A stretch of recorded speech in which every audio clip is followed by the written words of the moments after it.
Perkenalkan nama saya Junior. Nama saya Bramwo. Nama saya Kori. My name is Flavia. Nami kula Eugenia Kristabel Reda Nugroho. Saya Evan. Di kesempatan kali ini kami akan menjelaskan mengenai keberagaman yang ada dalam Indonesia. Selamat menonton.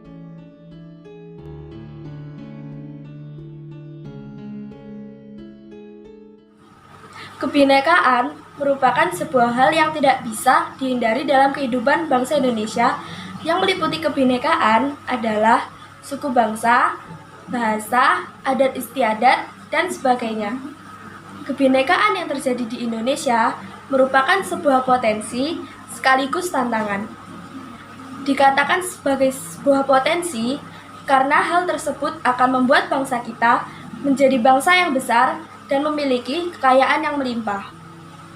Keberagaman di Indonesia sangat banyak. Di antaranya suku, ras, agama, dan budaya. Budaya sendiri masih dibagi menjadi banyak jenis, seperti rumah adat, upacara adat, bahasa, serta bidang seni pun juga ada.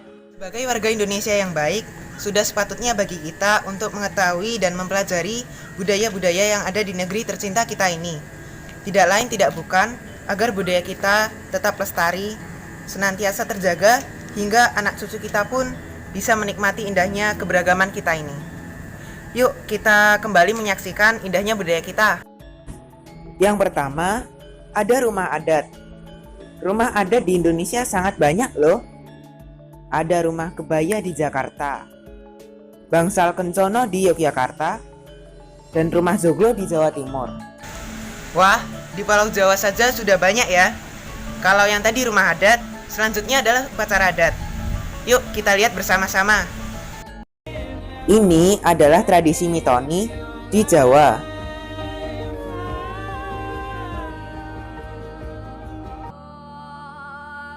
Dan yang ini tradisi ngaben di Bali.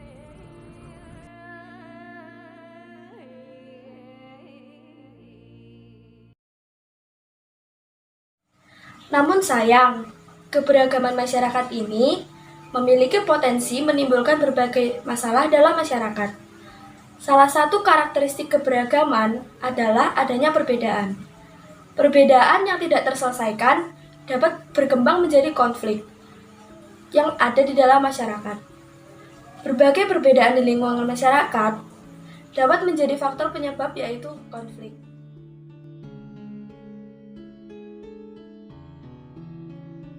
Konflik dalam masyarakat bukan merupakan proses yang terjadi secara tiba-tiba. Peristiwa ini terjadi melalui proses yang ditandai oleh beberapa gejala yang menunjukkan adanya konflik sosial dalam masyarakat. Antara lain, yang pertama, tidak adanya persamaan pandangan antar kelompok, seperti perbedaan tujuan, cara melakukan sesuatu, dan sebagainya. Yang kedua, norma sosial tidak berfungsi dengan baik sebagai alat pencapaian tujuan. Yang ketiga, adanya pertentangan norma-norma dalam masyarakat sehingga menimbulkan kebingungan bagi masyarakat. Yang keempat, sanksi terhadap pelanggar atas norma tidak tegas atau lemah. Yang kelima, perbedaan pendapat, tujuan, dan keinginan dalam masyarakat dapat menyebabkan konflik. Yang keenam, benturan antar kepentingan dalam masyarakat. Konflik masyarakat Indonesia. Konflik antar suku, yaitu pertentangan antar suku yang satu dengan suku yang lain. Konflik antar agama, yaitu pertentangan antar kelompok yang memiliki keyakinan atau agama yang berbeda. Konflik antar ras, yaitu pertentangan antar ras yang satu dengan ras yang lain. Konflik antar golongan, yaitu pertentangan antar kelompok dalam masyarakat atau golongan dalam masyarakat.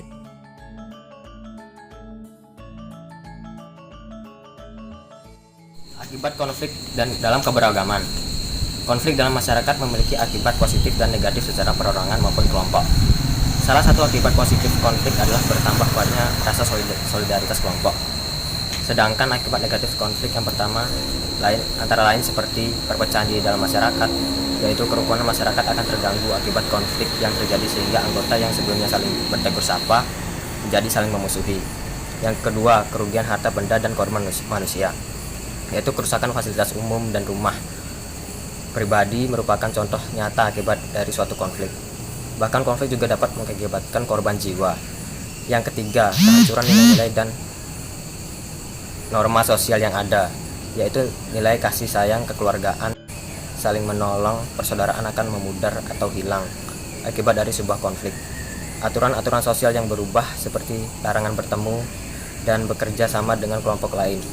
Dan yang terakhir adalah perubahan kepribadian, yaitu beberapa contoh perubahan kepribadian akibat konflik antara lain misalnya anak-anak korban konflik yang berubah menjadi pemurung, takut melihat orang lain, dan menjadi pendendam.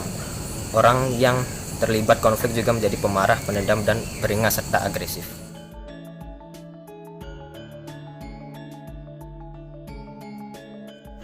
Untuk menyelesaikan konflik-konflik karena adanya perbedaan ini, masyarakat perlu mengembangkan sikap saling menghargai berbagai keragaman yang ada dalam masyarakat.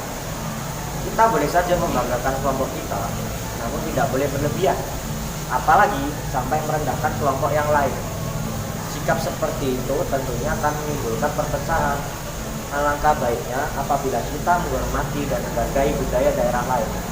Hal ini harus dilakukan agar bangsa Indonesia jadi bangsa yang besar dan maju serta disegani oleh bangsa lain.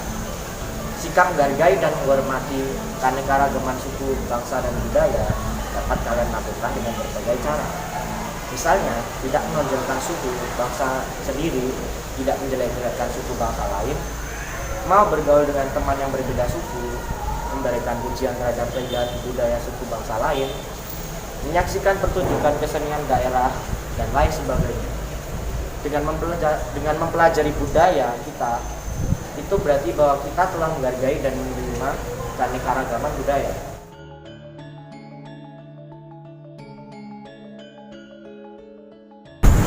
Siap. Terima kasih. Sukses. Terima kasih.